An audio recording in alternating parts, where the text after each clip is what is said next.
Hello, English learners, and welcome back to another great lesson with English Pod. My name is Marco. And I'm Erica. And today we're bringing you a great intermediate lesson with some really useful vocabulary. Some vocabulary you can use to describe your job. Yes, this is a really common situation when someone asks you what you do, and you have to tell them. Exactly. So today's lesson is all about that. So before we jump into our dialogue, let's start with our vocabulary preview. Vocabulary preview. We have two simple phrases today that you'll hear in our dialogue for our vocabulary preview. The first one is VP. VP. VP.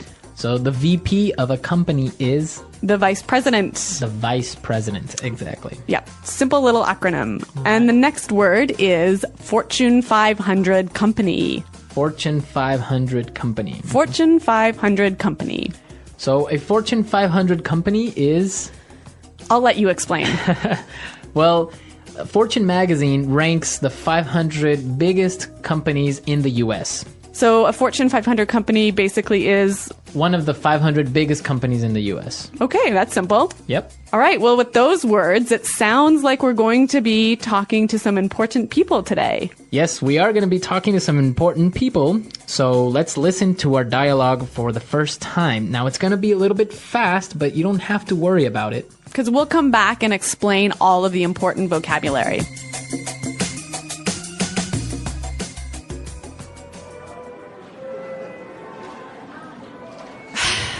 Oh, look. There's Caroline and her boyfriend. She's always going on about him at the office. Great, they saw us. They're coming this way. Oh, man. Jessica, Arthur, hi. I'd like you to meet my boyfriend, Greg.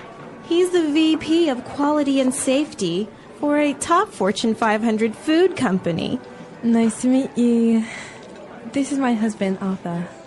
Hey, how's it going? Hello? Caroline talks about you all the time. I guess you must be pretty busy at work. Well, yeah, VP position is not easy, you know. I implement policies and procedures nationwide in various departments, as well as train junior managers in FDA and EPA regulations. I also have to oversee daily operations of our quality control for the entire East Coast. That alone means I have 1,500 employees under me. Wow, yeah, that sounds exciting. And what about you, Arthur? What do you do for a living? Oh, I'm a Top Gun pilot. All right, great music for our dialogue again, huh? Chosen by? By moi. Of course. Yeah, Top Gun is one of my all-time favorite movies. And Top Gun pilot, what a cool profession. An excellent profession. Much cooler than being like the VP. Yeah. How boring is that? Anyway, this guy was a bit of a jerk, don't you think? Yeah, you can tell a little bit of the sarcastic tone he had in his voice. Definitely. But he did use some interesting phrases, and we can talk about those now. Right, so let's take a look at language takeaway. Language takeaway. Our first word for language takeaways is implement. Implement. Implement. Implement. Let's listen to some examples of this word to help us understand its meaning. Example 1. Our company has to implement this sales strategy. Example 2.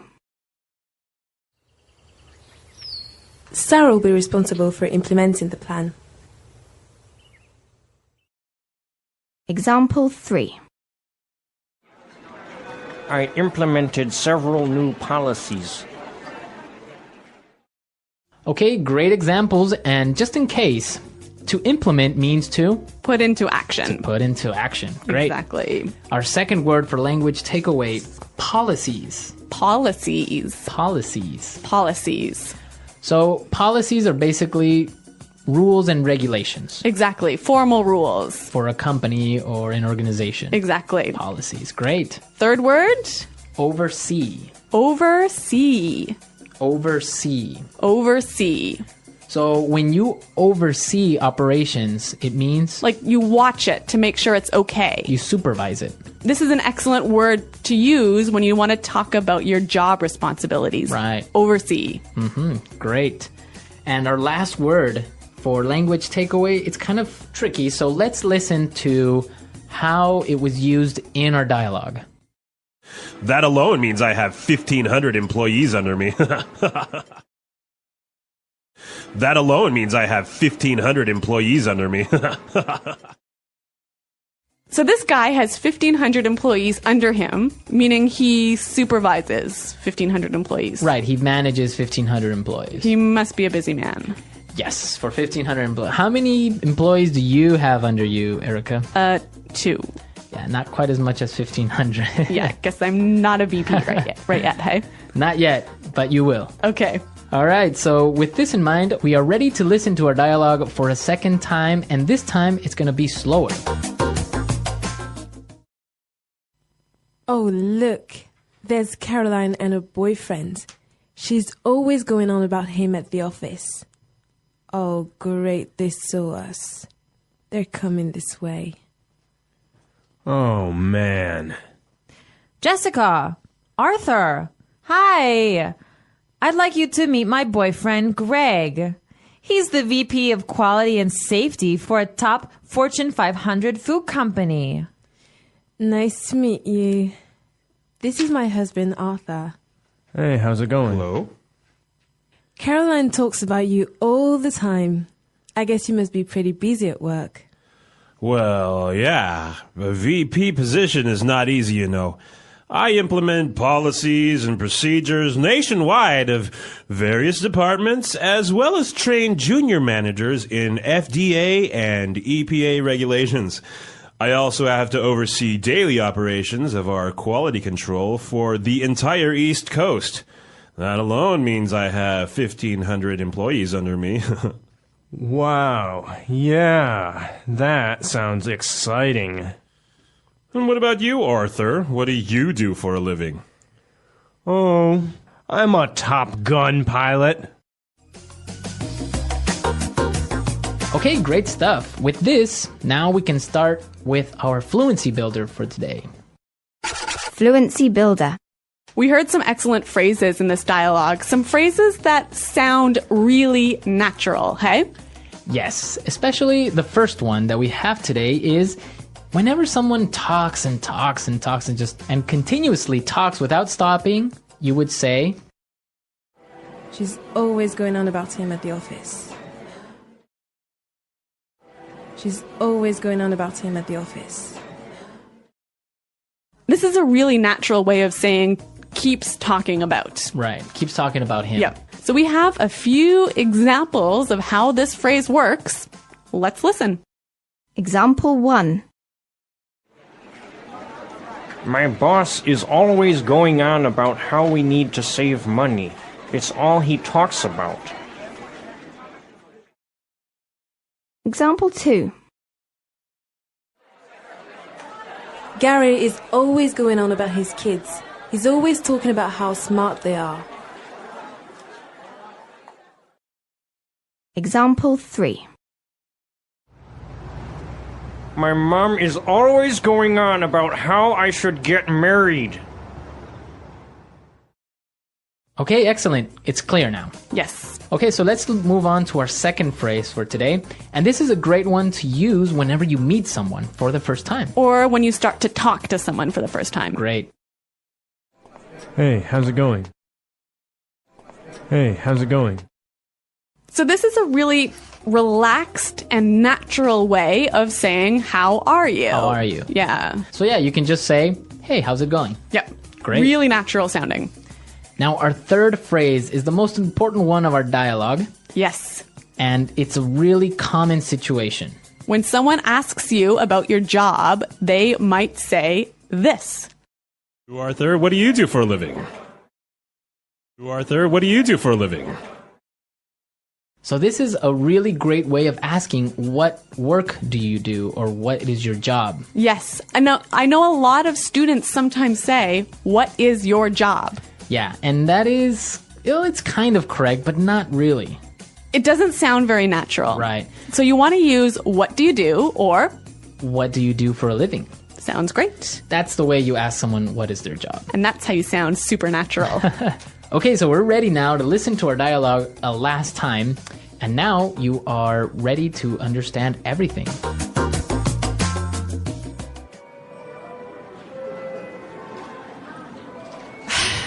Oh, look, there's Caroline and her boyfriend.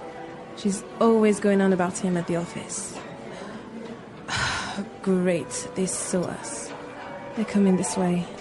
Oh, man. Jessica, Arthur, hi. I'd like you to meet my boyfriend, Greg. He's the VP of Quality and Safety for a top Fortune 500 food company. Nice to meet you. This is my husband, Arthur. Hey, how's it going? Hello? Caroline talks about you all the time. I guess you must be pretty busy at work. Well, yeah, VP position is not easy, you know. I implement policies and procedures nationwide in various departments, as well as train junior managers in FDA and EPA regulations. I also have to oversee daily operations of our quality control for the entire East Coast. That alone means I have 1,500 employees under me. Wow, yeah, that sounds exciting. And what about you, Arthur? What do you do for a living? Oh, I'm a Top Gun pilot. Okay, so I have a little challenge for our listeners today. What is it? 2 challenges, actually. Okay. The first one, who performs the song that you heard, and what is the song called? Okay, I don't know the answer, so I'm looking forward to seeing what users do. And the second one is, what is the number 1 company in the Fortune 500? Oh, I also don't know this answer. 2 great questions, so I expect to see your answers on the comments page, but also we want to know about your profession. Yes, tell us about your job. Tell us what you do, and use some of the great phrases you learned today to describe your answer. Hello, and welcome to the English Smart Podcast. If you've ever been in a situation where someone asked, "What do you do for a living?" and you didn't know how to answer clearly in English, this topic is for you. We're diving into one of the most common real-life English situations, talking about your job. Whether you work in an office, a shop, a school, a hospital, or your own home, knowing how to describe your job in natural English helps you connect with others, explain your daily life, and build professional confidence. In this topic, you'll hear real phrases people use when speaking about their work. You'll learn how to describe your position, explain your responsibilities, and even speak about your company in a professional and fluent way. You'll also discover vocabulary like implement, which means to put something into action, and oversee, which means to supervise or manage something carefully. You'll also hear informal expressions like go on about, a fun phrase people use when someone keeps talking about something too much. And you'll learn how to politely start a casual conversation with expressions like, "Hey, how's it going?" Today's topic will help you understand how to introduce your role, how to sound confident, and how to avoid common mistakes learners often make, like saying, "What is your job?" when native speakers usually say, "What do you do for a living?" Through a story about people meeting and talking at a social event, you'll see how English speakers explain their roles in a natural and impressive way. You'll also notice how tone and confidence play a role, because how you say something matters just as much as the words you use. So, get ready to learn the language of work, but in a relaxed, friendly, and smart way. This is English that opens doors, makes conversations easier, and helps you shine in personal and professional life. When someone asks what you do for a living, it's more than just saying a job title. In English, people often include a short explanation of what their job involves. And that's where useful vocabulary really makes a difference. In our story, Greg introduces himself as the VP of Quality and Safety for a top Fortune 500 food company. That's a strong title. VP stands for Vice President, and a Fortune 500 company is one of the biggest and most successful companies in the U.S. Right away, this gives us a sense that Greg holds an important position. But it's not just about the title. Greg also explains his work responsibilities using professional language. He says he implements policies and procedures across many departments. The word implement means to put something into action. For example, if a company creates a new rule, someone needs to implement it to make sure it actually happens. He also says he oversees daily operations, which means he supervises or manages the work that happens every day. Another strong phrase is that he has employees under him. This means he is in charge of people, and those people report to him. In Greg's case, he says he has 1,500 employees under him. That's a lot of responsibility. Describing what you do in this way helps you sound confident and fluent. Even if your job is different, you can use these same structures. For example, I oversee inventory at a retail store. I implement marketing strategies for small businesses. I'm responsible for quality control in our workshop. Using clear verbs like implement, oversee, manage, handle, and coordinate helps people understand your role. You're not just saying what your title is, you're showing what you actually do. And that's what makes a conversation meaningful. So next time someone asks, "What do you do for a living?" try to go beyond the title. Think about your real tasks and describe them using smart, simple English. This helps people understand you, and it shows that you can talk about your work like a real professional. In real conversations, people often go beyond their official title when they describe what they do. Instead of saying just, "I'm a teacher," or "I'm an engineer," they share details that make the job feel real. And that's exactly what makes your English more interesting, more confident, and more fluent. In our story, Greg doesn't stop after saying he's a VP. He adds more, telling people what his job includes. He talks about training junior managers and about following important rules like FDA and EPA regulations, which are health and safety rules in the US. Even if these details don't apply to your own job, the structure of how he speaks is very useful. Here's the idea. You give your job title, then describe what you do using strong, clear verbs. For example, you could say, "I handle customer service and solve client problems. I coordinate with suppliers to manage our weekly orders. I supervise a small team and oversee their daily tasks." Each sentence adds more information. It makes your work feel active and real. And that's what people want to hear. Not just what you are, but what you actually do. One great expression from the story is that alone means, Greg says, that alone means I have 1,500 employees under me. This phrase helps you show how big or important one part of your job is. You could also say, that alone takes half of my day. That alone is a full-time job. It's a great way to highlight effort or responsibility in a natural way. You also hear the phrase, employees under me. This doesn't mean people are lower in value. It simply means you manage or supervise them. It's a common English expression for work structure. You could say, I have 5 people under me. There are 2 assistants working under me. This kind of language helps you speak professionally, but still naturally. And that's the key. Real English that sounds human, confident, and clear. So next time someone asks what you do, try this. Give your job title, then add what you really do using strong, natural phrases. It's how professionals speak, and now, so can you. Work conversations don't only happen in the office. They often begin in social settings, at a dinner party, during a casual meeting, or when you're introduced to someone new. That's why learning how to talk naturally about your job in everyday English is just as important as knowing formal business terms. In the story, when 2 couples run into each other, one person says, "Hey, how's it going?" This is a casual, friendly greeting, more natural than "How are you?" It's used all the time in informal conversations, especially when meeting someone for the first time. It sets a relaxed tone, and it helps people feel comfortable. Then, as the conversation continues, someone asks, "What do you do for a living?" This is the most natural and polite way to ask someone about their job. It's more professional and common than "What's your job?" or "Where do you work?" Native speakers often use this phrase when they're curious about what someone does without sounding too direct. Here are a few more variations that you might hear. So, what do you do? Are you working these days? Where do you work? These phrases all lead to one thing: sharing what you do in a way that feels relaxed but confident.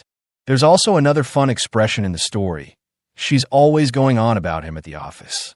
This means someone keeps talking about something or someone all the time. It's a natural, informal way to describe someone who repeats the same topic too often. For example, my boss is always going on about budgets. He keeps going on about his new car. These little phrases make your English sound alive, like something people really say. So when you meet someone, greet them with a friendly, "How's it going?" and ask about their work with, "What do you do for a living?" These simple steps help you start a conversation the right way, naturally, confidently, and just like a native speaker. Because when your English feels natural, your connections grow stronger and your confidence grows with them. One of the biggest challenges when talking about your job in English is knowing how much to say. Sometimes people say too little, just their job title. Other times, they say too much, a long explanation that confuses the listener. The key is to give just enough detail to sound clear, professional, and interesting. In the story, Greg does this well. He gives his title, explains his department, and shares a few important responsibilities. He says things like, I implement policies and oversee operations. That alone means I have 1,500 employees under me. He's not trying to impress anyone. He's simply explaining what he does in a confident, structured way. This is a great model for learners. Here's a useful structure to follow when talking about your own job. Start with your job title. Say where you work or what kind of company you work for. Briefly explain what you do, using action verbs like manage, lead, coordinate, support, or train. Add one interesting detail if you want to go a little deeper. For example, I'm a marketing coordinator at a small tech company. I help design campaigns and track customer data. Or, I work in construction. I lead a team of 6, and we build private homes in the city. That's it. Short, clear, professional. If the person you're talking to is interested, they'll ask more. And that's how real conversation begins. One more great expression from the story is that's impressive.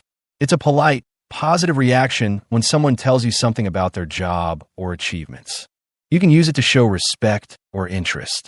Oh, you manage a team of 20? That's impressive. You teach 3 languages? That's impressive. Knowing how to react politely is just as important as knowing how to describe your own work. It keeps the conversation friendly, engaging, and flowing. So remember, give enough information to show what you do, but keep it simple and strong. That's how you make your English more confident, more effective, and more enjoyable to listen to. In professional conversations, confidence is important, but it's also important to stay humble. Knowing how to talk about your job in a way that sounds strong, but not arrogant, is a skill. And in English, tone and word choice make a big difference. In the podcast story, Greg talks about his job as a VP. He shares big responsibilities, like overseeing 1,500 employees and working with government regulations. But he doesn't brag. Instead, he speaks clearly and simply. His tone is calm and professional, not flashy. That's what makes him sound confident. Not just the words he uses, but how he says them. For English learners, this is a powerful example.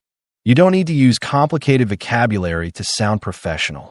In fact, using simple but strong verbs like oversee, train, implement, and support is more effective. These words are clear, action-based, and respected in work conversations. You can also use expressions that feel honest and balanced. Phrases like, I'm responsible for, I help manage, I work closely with, show that you're involved and capable without sounding like you're trying to impress anyone too much. Another useful phrase from the story is, he's always going on about. While it's an informal expression, it shows how people talk naturally about others. You can use it in a friendly, playful way to describe someone who talks a lot about the same topic. Maybe their job, their car, or their weekend plans.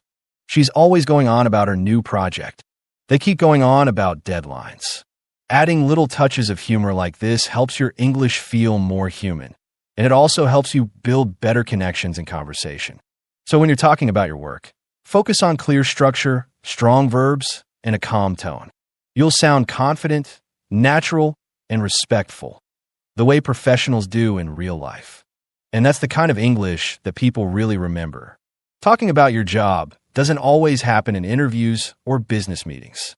It often comes up in friendly, social conversations, at a dinner party, in a cafe, or while waiting in line.